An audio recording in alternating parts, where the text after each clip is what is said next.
Well, we went to the Coors plant, but William forgot to make reservations. So we're here at the Colorado Railroad Museum, and it looks pretty nice. Oh, we got to get out of the way. Thank you. So we just got instructed that this thing was coming down. The train's crossing, and here's one of the trains that you'll be I guess you can ride in the museum. Seems to be a steam-powered train. Here it comes.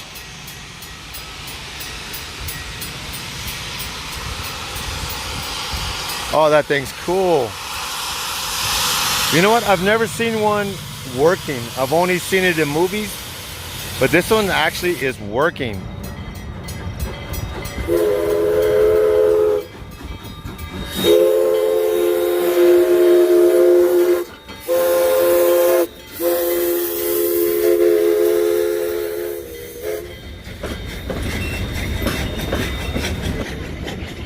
That is cool. That is cool. We definitely got to ride this. We definitely got to ride this. All right. Well, I guess we can go in now. Yeah. So we're just looking around. There's a lot to see here. We have one in San Antonio, but not as good as this one. No, we're going in. We're gonna ride that choo-choo. So this is supposed to be like a telegraph office or something? Yeah. Yeah, well, active duty got in, I got in free. So that was phenomenal. Hey, let's go out here. They have a mascot. It's a dog or something. All right. So here we are out here. All right. So we just paid, like I said, it was free for me for the active duty. And they have train galore. Trains galore. I've been to one in San Antonio, a museum like this, but this one takes the cake. This one is extraordinary. Truly extraordinary. And there is the inside of the building there.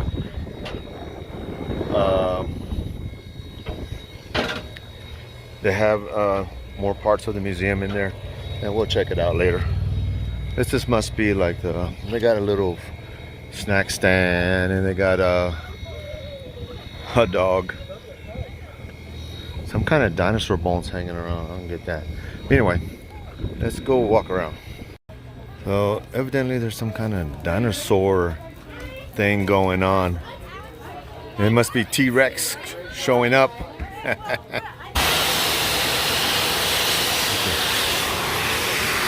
So this thing's pretty awesome here, pretty awesome. Message coming in. So there's a dinosaurs delaying everything. Yeah. So here we're in the basement, I guess, of the building. I wonder if this was an actual train station, maybe, because it's right next to the train tracks where the other real trains, I mean the ones that are operational, are at. So I'm assuming this was part of it. So this is briefly explaining the history. Just like a lot of towns out west started with the mining operation. That was and that would get people to come out here.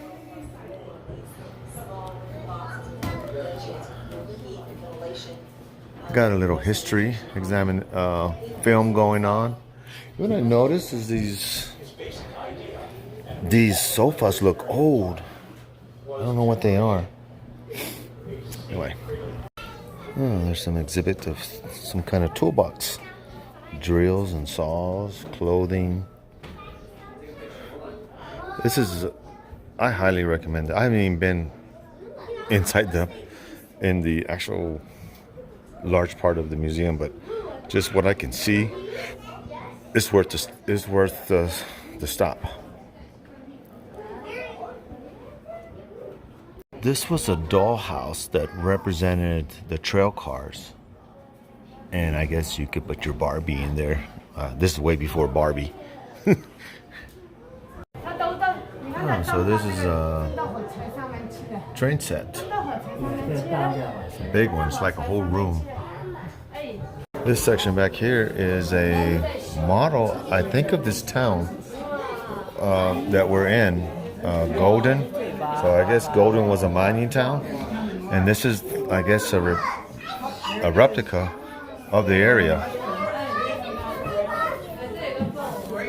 Here comes the train.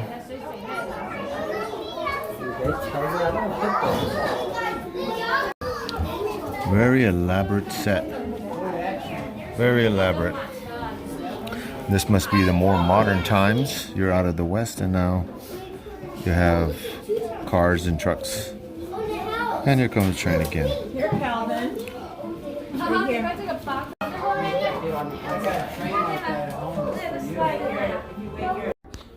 So another movie theater you can watch. They were telling me that this building was a hotel at one time. And that it is old, but it wasn't a train station. Made up of volunteers. And before we start, there are just a couple of safety rules.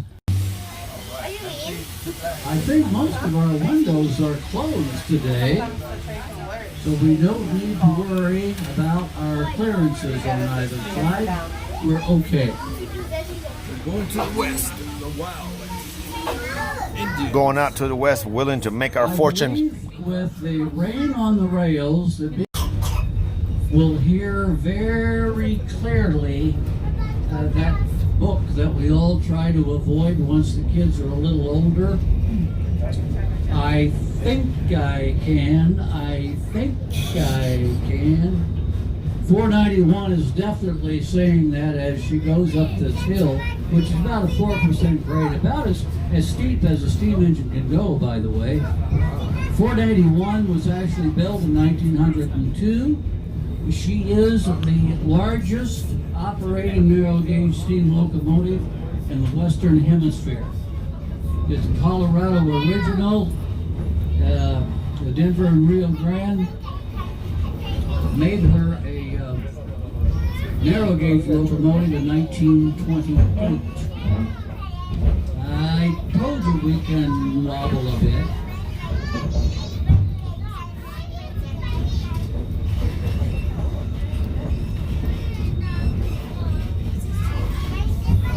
See how small those cars are?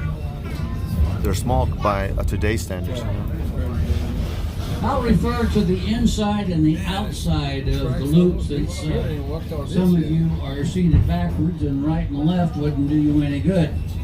Those two locomotives there, those kind of strange looking fellas, number 12 and number 14, those are Shea locomotives, so named after the gentleman who invented them.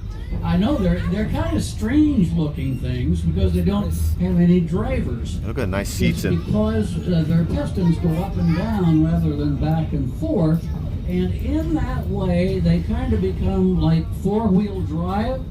They don't go very fast, but they are very powerful little machines. Here in Colorado, of course, they were used for mining. At one point, back in the 1920s, there were 9 of them in a row that went from Silver Plume up to McClellan Pass.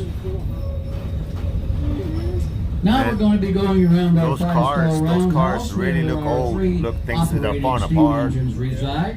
It's all wood. If you visit our shops, and you're certainly welcome to do so, I think you will see that in terms of restoration, we can There's our turntable. Everything. We can create metal parts, we can do woodworking, we even do upholstery. We can do everything but replace a locomotive's boiler, which for famous number 20, who's little railroad truck on the left there today. We got her back on the rails in August of 2020 after 14 years of work and $2 million.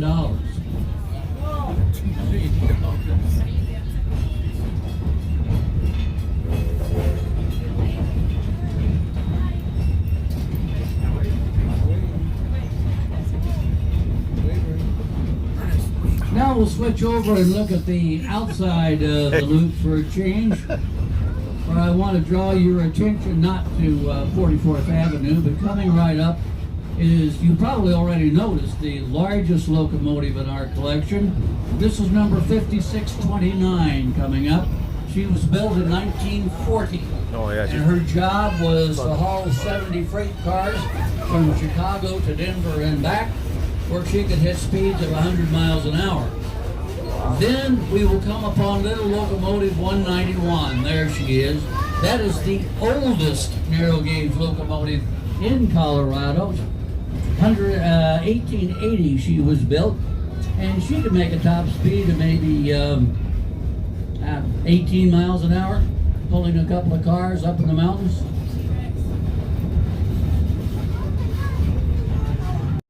So it's an educational trip as you're going around, and it tells you all the history of all the different trains and whatnot in here. And this is the actual steam locomotive. I saw him shoveling, so I guess they're actually using coal to fire this thing up. That is a interesting machine. Back in time. I just like listening to the noises that it makes. Stepping back into time. This is a mail car. Look. Oh, go ahead. I'm sorry. This is what you would. This is what would be what the robbers would be looking for. The train robbers. Oh, you can't really go in, but you can kind of see an exhibit of a mail car. Wow. So this is a. I guess this is where the rich folks would be riding in. We wouldn't be in here, William. We'd be in the other section. So we're here at the turntable. I didn't know it's manual. So you would manually turn these trains around, these cars, and they have all these different tracks here, and you would put the whatever in the middle and then turn it and then take it off.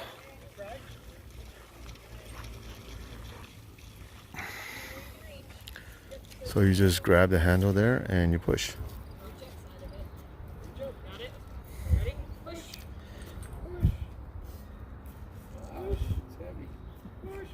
Must be well balanced. Keep going. What do you think? What's your step? And I guess you could turn a whole car like that. Ready to stop it? There's like all these rails that come into it, and then you select which car you're going to turn around or bring it in for service or whatever. But the downside is they have to take out a part of the running gear behind the cylinder to get the cylinder out. To get the back cylinder. So here's the inside of one of the steam locomotives. The guy was talking about. This is an actual working shop. I guess these people are here actually restoring these trains and preserving it for people like us to come and visit. But this is an actual shop that they do the work in.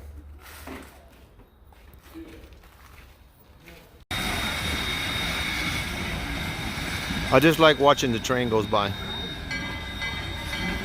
So here's one of those cars that is used to clear the track, snow.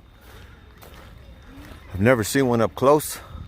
I've seen them in YouTube, the videos, and they're pretty impressive of all the snow they can push out of the way. Let's go to the front of it.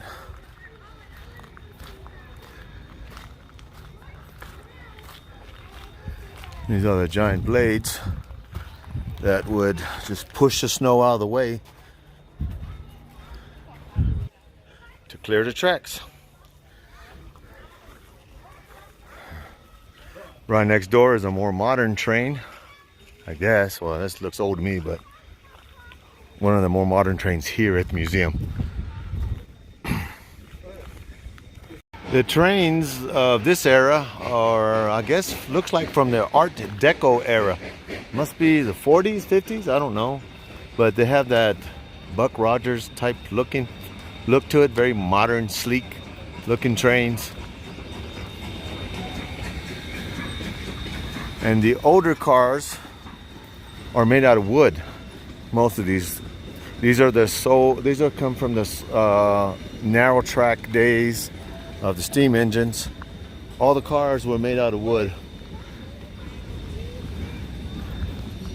And William is over there waving at the train. He can't get enough of waving. I don't know. He's such a tourist. Hey, that caboose is open over there. You're an anti-waver, man. I would not wave. Not even on the motorcycles. I could tell you hate saying It's like, the friendly motorcycle way. So this is another little train station. Bounced a bunch of dirt up on the rails, so we had to clean the rails. Oh, gotcha. Just an exhibit of larger scale model trains.